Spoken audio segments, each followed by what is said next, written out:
Right. I'm going to make this one quick because I really don't have a lot to say about The Exorcist Believer. I went to see this at the White Rose Centre actually on a Saturday afternoon, so it was nice and chilled. Starbucks in hand, I take my seat, and well, I'm full of anticipation basically of how this one is going to pan out because a it contains the original cast, and b it's done by Blumhouse. So yeah, Blumhouse is just, I mean, they're just, well, they're fucking superb. Basically, they're no, they're notorious for their decent horror films.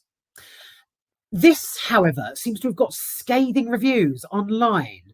Now, I hate when this happens because I didn't mind it. I mean, for a movie about an exorcism, it it wasn't bad.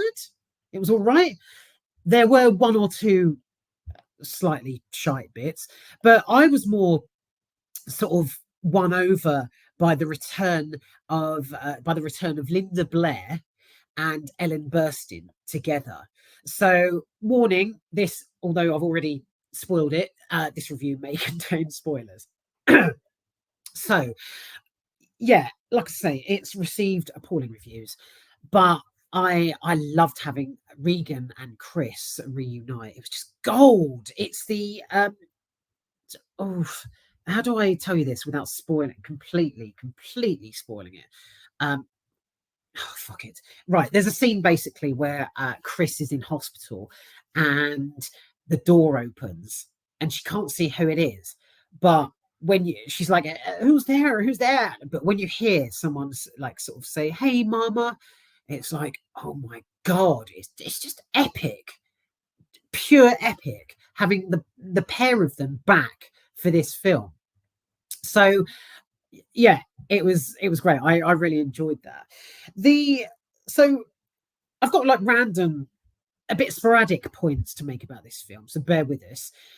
Okay, so my first note is the exorcism itself. Oh, that's it. Lack of neighbours or people who could possibly be involved. Right. So I hate this in horror films. I really do. When like something's going on, like Halloween. Think of the original Halloween, Jamie Lee Curtis's film. Surely there's all those other houses that line the street. There has to be people home.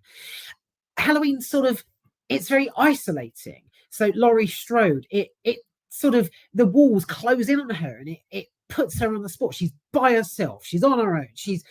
It's just her against Michael Myers, except all around them are suburban houses and rows of residential properties. Do you know what I mean? Where is everybody?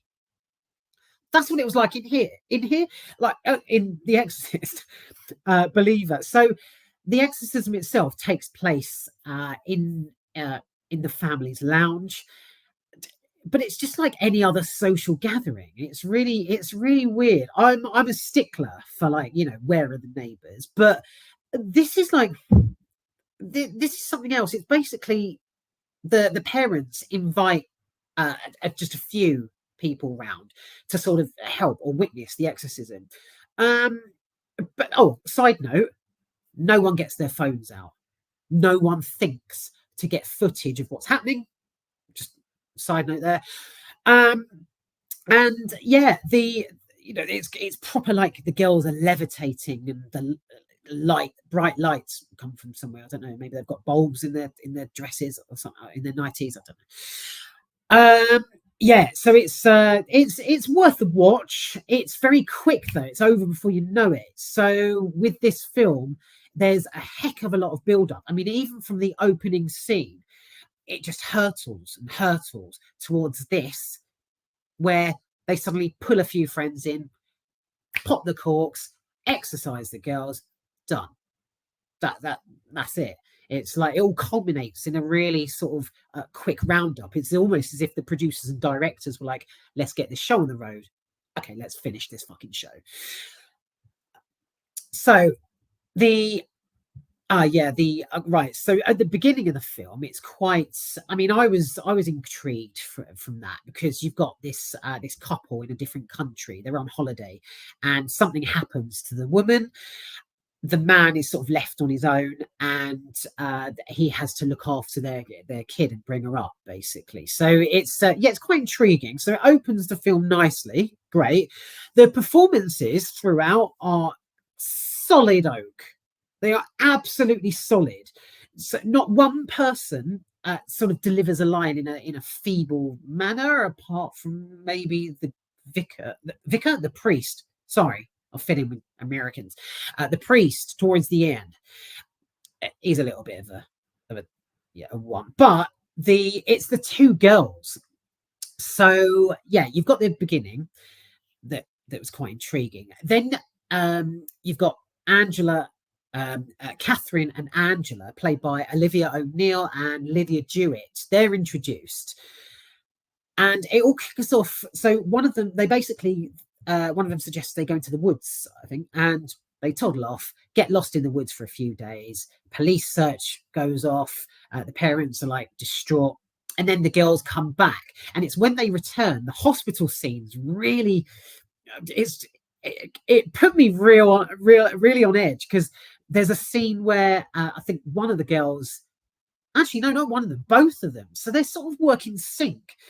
Both girls, they're like pressed up against the glass of the window of the rooms that they're in, and they're just sort of like just smiling, sort of grinning out of the out of the walled window, and it's really fucking creepy. So little bits like this are peppered throughout The Exorcist Believer, and they work. I mean, yeah, I was nicely shitted up, so yeah, I liked it. Though, so you've got nice little bits of tension there. It does drag when the police get involved and the searches and the hunts kick off at the beginning. That bit does drag, but yeah, like I say, when the girls come back and get involved, it's just, yeah, it's great.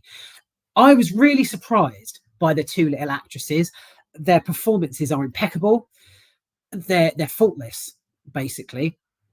The scene in the church is a bit weird, obviously, for a film like this, but yeah, they're great. I haven't got anything else. Oh no, yeah, Five Nights at Freddy's. No, that's obviously not part of this. Okay, so the closing scene in The Exorcist Believer, dare I say, I started crying. I felt like such a twat, honestly. Everyone else around me were just like, oh yeah, what's happening here? Like, and I'm sort of sat there like, oh God. There's one of the characters at the end. She's excellent. I think it's Anne, played by Anne Dowd.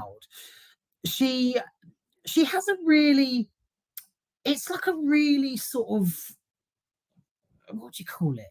Sort of a really a really emotional, almost educational sort of speech. So she really goes in depth into what evil is. She's got the last laugh, I think, because she's sitting at a table, and she outright just says to someone, "Do you know what evil is? I'll tell you what I think it is." And then it's not really long what she says, but I don't know, it just really resonated. It was just kind of sad what she was talking about, like how, why evil exists, what it is, and how we hope to like defeat it, and that sort of thing. It's really enigmatic for a Blumhouse, Blumhouse film like this.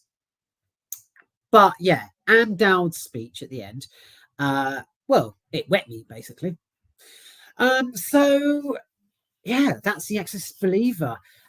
Like I say, though, the gold in this film is the fact that Regan and Chris come together again. But I can't help thinking that was the whole premise. That was why this film was made. That's the only reason they produced The Exorcist Believer, just to bring Ellen Burstyn and Linda Blair back together again. It was just like a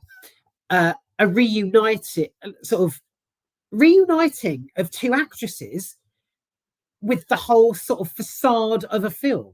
So, you know, they knew that they were going to bring them back together, but they they'd sort of paint it with an appropriate movie. Right. Okay, I need to get on to Five Nights at Freddy's. So, yes, The Exorcist Believer has received fucking scathing reviews. Some of the things I'm actually, excuse me, I am just flicking through Google as I speak about this. 3 stars, 1 star, half a star, 3 stars, 4 stars, 3, 1. Okay. Yeah, a lot of people don't like it. Each to their own, I guess. I loved how convincing the girls were and how brilliant all the actors were when they came together. I loved the reuniting of the two from the original, and yeah, I basically burst into tears at the end with some emotional speech. So clearly, it was for me, but it might not be for you.